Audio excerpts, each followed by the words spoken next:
this week, we share a bit about our parenting journey, the beginning, as well as some challenges and joyful moments that we have learned from along the way. There's also a bit of advice for some of the new parents. We do hope you enjoy this one. Hi guys, we are back. I know. Let's introduce. My name is Mokale. I am Mokale. And this is Journey with the Mokales. We have been on leave. We're taking time just to relax. But I think after just some time taken with the twins and just spending time with the family, we felt that it would be nice to share just a parenting update. I think the last week or the other week, it was breastfeeding week. And we started talking about our journey from the beginning to date. Yeah. And we realized that we haven't gone and done a parenting update per se around our parenting styles. What happens. Yeah. How have we been doing it? How have we been doing it and surviving? Because and also our twins will be I think it will be 2 years in 2 months. Yes. 2 years in 2 months. So we're dealing with terrible twos. Already. So we just want to form a support group so that we are all in this together. I think to start things off, the first thing that we wanted to talk about was really the beginning and the anxiety of being a new parent. There's a lot of people that are really going through this phase, whether you have support, you don't have support. So I think we'll start and just talk about our beginning. I'll give it to you. Yeah, I think look, as a new dad, and who didn't know anything, like I don't know, I didn't know anything about raising your own children. I don't think we still do. I didn't. Yeah, I know something now. A little bit. Yeah, but yes, I was anxious, very. But I think the most important thing for me was your being confident about me. So you having confidence in me made it easy. Gave me the twin. There's one twin that's upset. Yeah. Go ahead, babe. Sorry. Life, baby. Yeah. So yeah, that's one thing. I was anxious, but you made it easy. I don't know if you had a choice because there's 2 kids. I had to be there, Yeah. But then it became easier with time. So what you're saying is that it was easier for you because I was there to help you. Yeah, and to let me make mistakes. Because I think that's one of the challenges that new dads or dads in general have with being given an opportunity to be a dad. Yeah. Is that if you ever make a mistake, you might just be crucified. And unfortunately for us, once that happens, you don't want to do it anymore. You end up being just there but not there. It was difficult in the beginning. Sure. It was difficult because it's not like it's easier now. It does get easier with time. Yes. Hold on. It does get easier with time. Absolutely. In the beginning, we are fresh parents. We haven't parented even a dog or a cat or anything. We don't. We haven't. We've never done. We didn't do that. We didn't. Because a dog and a cat will also have set times when they eat and so forth and so forth. That's why I'm saying we didn't parent nothing. Not even a Tamagotchi. Nothing. I did. I parented a Tamagotchi. I did. I had a Tamagotchi. Yes. I had a purple one. But anyway, let's not go out of. I had a Tamagotchi. I really, really enjoyed that time of my life. Because as actually, when you say that, as girls, we've got that maternal instinct from very early on. I really, really flourished with the Tamagotchi. It died from time to time, but and I'm sorry to disturb, but that's one of the, I think that's one of the things we need to consider, that you guys, when you were young, you play with dolls. You're already dressing a doll, bathing. We are shooting each other. You know, we were playing games and violent games or soccer. But you guys, we are playing with dolls. We're always nurturing. And that's how we are inclined. We're inclined to be nurturers, and that's fine.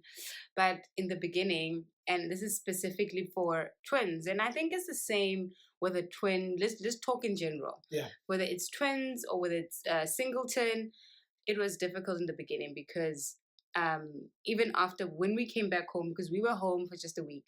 Yeah. Right? And we were together, thankfully, because you didn't have to be at another place and come and see the kids. You were there even at night. Yeah. You were like every day, all day. Yeah. Thankfully, you know. That was a tough one for us to adjust to.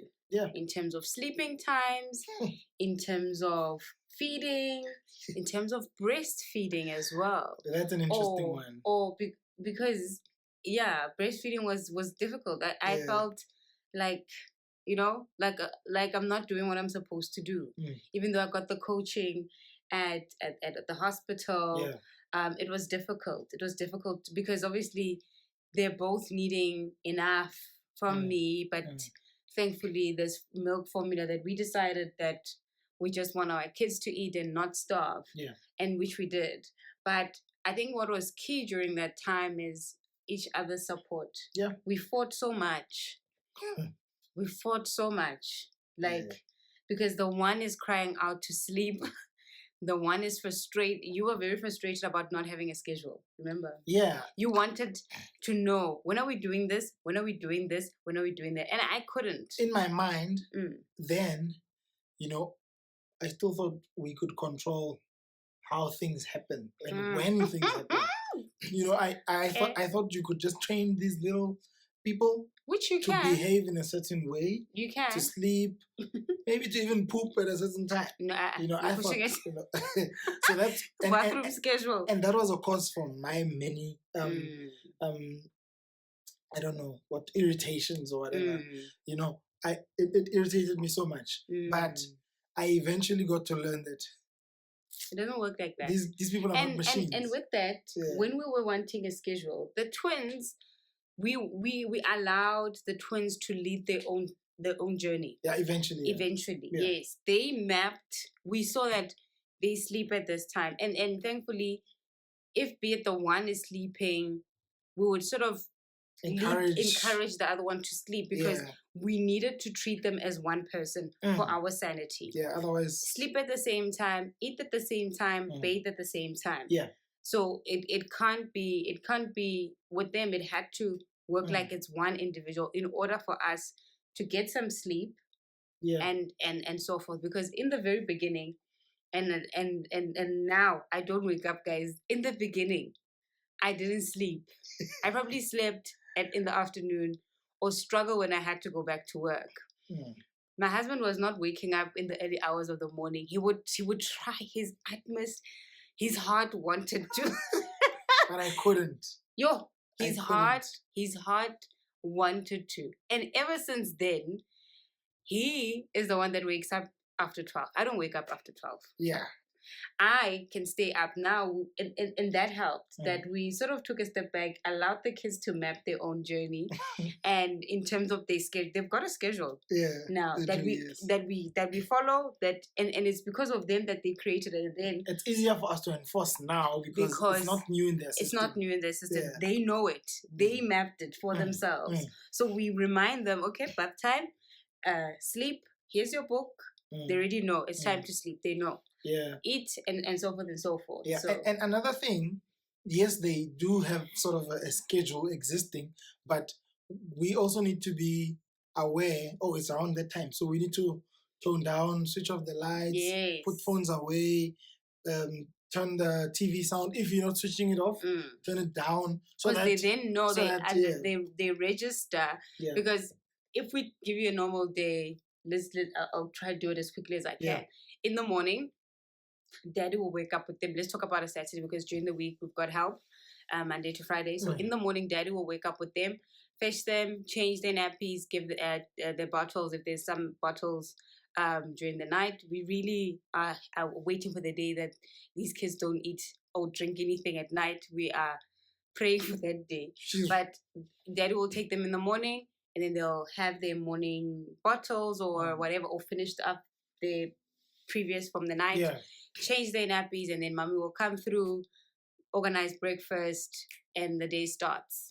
Change them into their play clothes, and the day starts. And then I prepare breakfast around 9ish, because they would have been drinking their milk 9ish, 10ish, or had purity snack.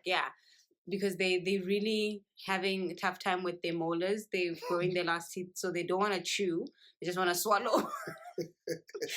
So get them either a purity snack or whatever is pureed that will help, and then they'll have their breakfast, and then after that they'll have their nap time around 12.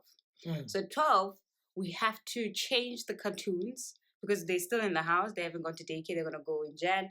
Change the cartoons and just play normal TV, because then they know that then they become disinterested. They're just disinterested in TV, and then you can switch it off, or you can just play music or whatever, and then they would go into their nap time themselves. You can put them in their cot, they will sleep. They'll know it's their time to sleep. We no longer wait for them to pass out. No. When it's time to sleep, pick them up, put sleep. Them into their cots, and they sleep. They wake up around 2ish. They give you they give you 2 hours. 2 to 3 hours. 2 hours to yourself, and then that's Mommy and Daddy time. And then after that, they'll wake up.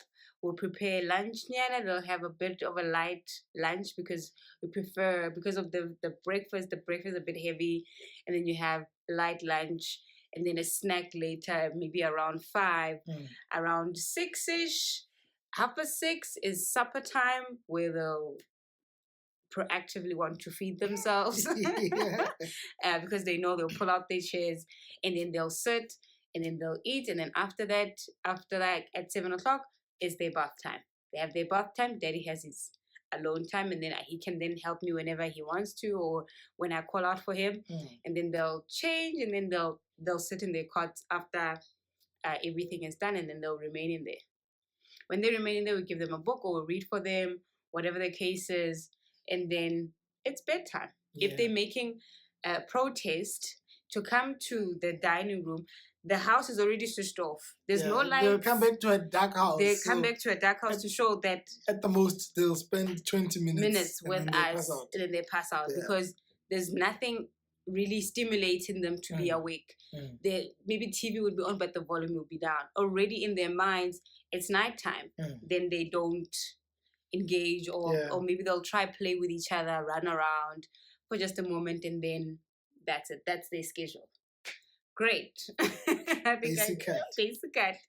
And then after that, I think that's really them and us. Okay, so now let's move on to the most challenging thing about parenting right now. For me, right now, the most challenging thing is disciplining them, because they had that age where you feel like they're challenging you. When you say no, terrible twos. They look at you and they're like, I'm going to try it again. I'm going to see what you want to do. It's so difficult. And so you don't know, because, and somebody told me never get emotional. Because but you do. I do.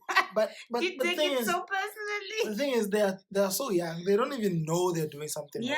That's the thing, babe. They don't. They think you are playing. That's why they're laughing. So and they want you to engage. So when I look at him and I say no, and he laughs at me, I'm like, it's the reaction thing. Kind of give a cause and effect. Yeah. They like the cause and effect thing. So it's playing for them. It's playing. And when are you trying to instill discipline and nobody is listening to you? Somebody help, please.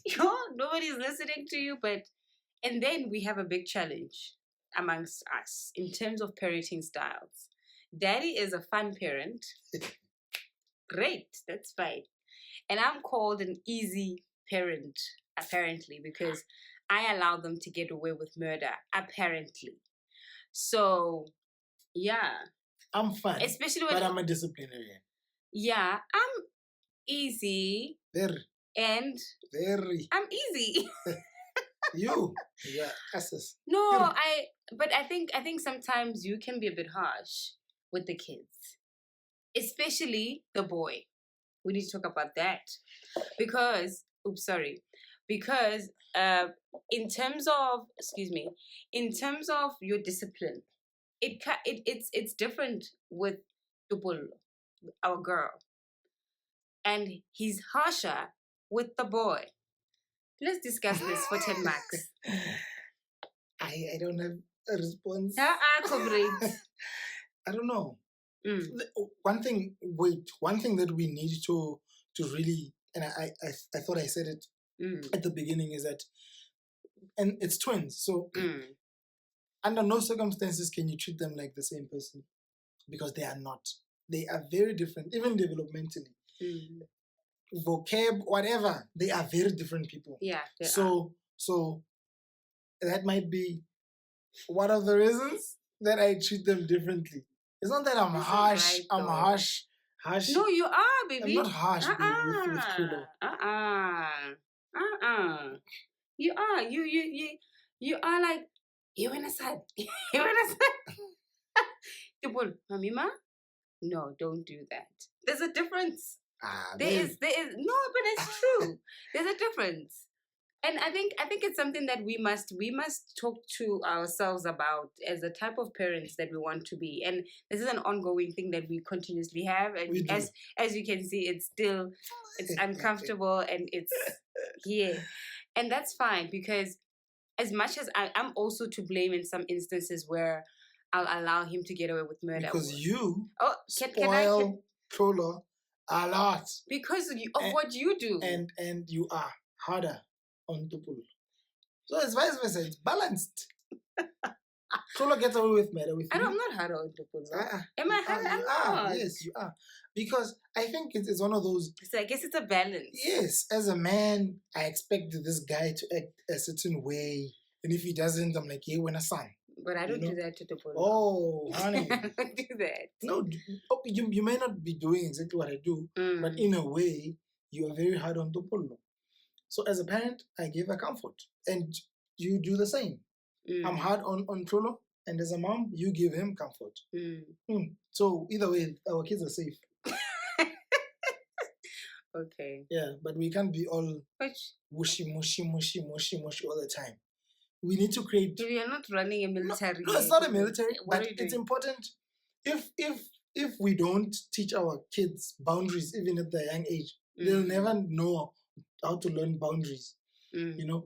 I agree. Yeah, we need to bring them up in a way that has boundaries, so that when they go to school, when they go interact with anybody, when we are not there, it's something that is instilled in them, and it's never too early for boundaries. Yeah, I agree with that. That. It's quite difficult, because I want to be the parent that communicates and says, don't do that. Why are you doing that? Talk to the emotions, understand the psychology of why you're doing it. But right now, it's quite difficult with kids that are saying bye and saying boy and saying hi at different times. Yes, so actions will speak. Yes, the actions are the ones, and the social cues are the ones that we are then able to literally look at in detail, because you haven't communicated that clearly to say, this is what I mean. Mommy doesn't like that. Yeah. Don't do that. And I will say that right now and say to Polo, Mommy doesn't like, don't do that. Yeah. Polo, stop it, or whatever. And they know the words. I am convinced that these kids know exactly what they're saying. No. They know they understand well done. Yes. Because you say it with a well done. Your face changes. They get it. When you say no, it has its no. Yeah. So they do. They get it. They do get it. Well, I guess it's for us just to always be on the same team. Of course, darling. Of course. To always be on the same team. That's because these kids will manipulate us, if we are not careful. And conquer. I think let's talk about our happiest moments, and then we'll close off with advice. Sure. There's so many of them. Yeah. Pick one. Pick one. I can't even pick one. Pick one that is your happiest moment. Oh, yes. So, for the first time ever, and I hold the world record for this in my house. I am the only parent between the two who has taken the kids out by myself. Went for coffee and went to the mall with the kids and even bought mommy flowers. Just the three of you. Just the three of us. Well done. Yes, that was the proudest moment. Very proud moment. Your happiest they moment. Were so chilled. They were cool. Best daddy moment ever. I think my moments range from just the time we spend, the four of us. Yeah. And how, with lockdown being so hectic in terms of just the socialization and things like that. I think my happiest moments is seeing my kids interact with other people and being so open and loving and showing them what we experience on a day-to-day. Because they struggled with that in the beginning when they were tinier. I mean, before lockdown happened, we were going to church, we were going home, and they were fine. Anybody could pick them up or whatever the case is. And then lockdown happened, and when they would interact with family or friends, they would shy away or just refuse to be touched or whatever, which I didn't like at all. But now seeing them, the wanting to socialize, how bright they become in their face, like these are my kids. Like that makes me happy all the time. So amongst the many, I'm gonna pick that one for today. Sure. Yeah, there's many. Yeah. So what is, just to close off, so what is your advice to a new parent? Know this. Yeah. The most important thing is that this journey is a blessing. And it is going to be tough in the beginning, but it gets easier. But you can complicate it by being too trying to be too controlled, technical about it. Children are raised by God. You don't have to do the calculating. You just have to be present, be there, and experience the journey, because they will get to a sleeping schedule. There are times when our daughter doesn't want to eat, and we used to get worried. But one time we went to a pediatrician, and he told us, no, they won't starve themselves. She will never starve herself to death. And there's moments where she'll be like, no, I don't want to eat. But when she gets hungry, she can eat the house. So like Lola. So it's an example. Ordinarily, we would be very worried that she doesn't eat. But after having been told that, we're like, no. It's a system, this thing. It operates itself. She will get hungry. She will get hungry and she will want to eat. And that's just an example. Sleep schedule, they got it themselves, and many other things. Yours is just to be there to guide and just make sure that they are provided for and cared and loved, because that's something they can't do for themselves. So these many other things they can do for themselves. So they really, really enjoy it. For Majita, guys, just be there, be present, do anything that your heart wants to do for your kids, and you are even fortunate if you have a wife who's going to give you the playing field for you to do what you need to do. So and I'm grateful for you. I'm grateful for you. Oh, yeah. From my end, it's such a blessed journey. The other day my husband was saying that we must remember that there were once a prayer and God answered. And for me, it's more so that every day, in the beginning there was so much anxiety, and that's fine. You're going to have anxiety. You're going to have different voices. If you're parenting just you and your husband, make sure you trust God's voice, or you invite God's voice in your parenting, because everybody has a method.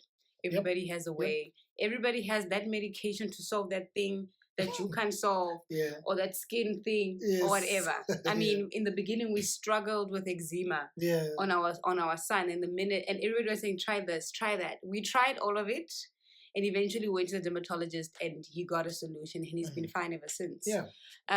But what I'm trying to say is that make sure you have less voices in your parenting journey, because in the beginning you will be desperate to hear from everybody in order to just verify what God has really had already said in you. Make sure you rely on your partner. If the partner's not, you don't have a partner, you have a mother, you have a sister, build a circle, a community that is close-knit for just the fundamentals of how to raise your child. And then always have a community of moms, fathers that is there for you to just test concepts or hear how they doing it, or how they did it, how they doing it, because we all need each other to survive. And more than anything, when your child is born, you are born anew. You are not the same person. You might not even have the same friends, and that's okay, because now you've got biggest priority, or somebody that you are there to pour yourself into, and that is your biggest priority. My understanding, if it means canceling other things or just saying, and I think Mabatu at my baby shower, one of our close friends said, you now have an excuse to miss out on people's events. Your children. And she said that, because your child is your first priority in everything. Family, your family, my family, our children are our first priority, because God has instructed us with this honor to raise them in the way that He wants. So always think about that, because you will continuously have challenges in different parts of your parenting. We've only are almost 2 years in it, and we always talk about the 18 years. We always talk about when they'll go to high school. There will be another challenge during that time, because we are parenting for the rest of our lives. As much as Daddy likes to say they're on a lease until they're 18. Le have 18. We will still be their parents. But the rest of our lives. Yes, we are parenting for the rest of our lives. Even if they're out of the house, who's going to help them move into their room? Who's going to help them if they need money? Our parents are still parenting us, baby. Like, really. They are.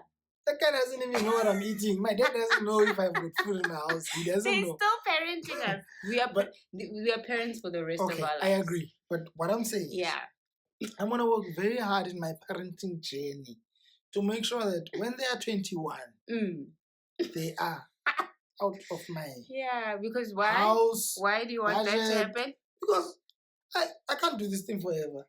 I have to do mjolo. Oh, yes. All right. I have to do mjolo.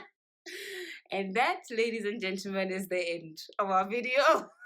And parenting update. Thank you so much. Thanks for subscribing and joining the conversation. Really share your experiences in terms of parenting. How has it been for you? Is it about to start?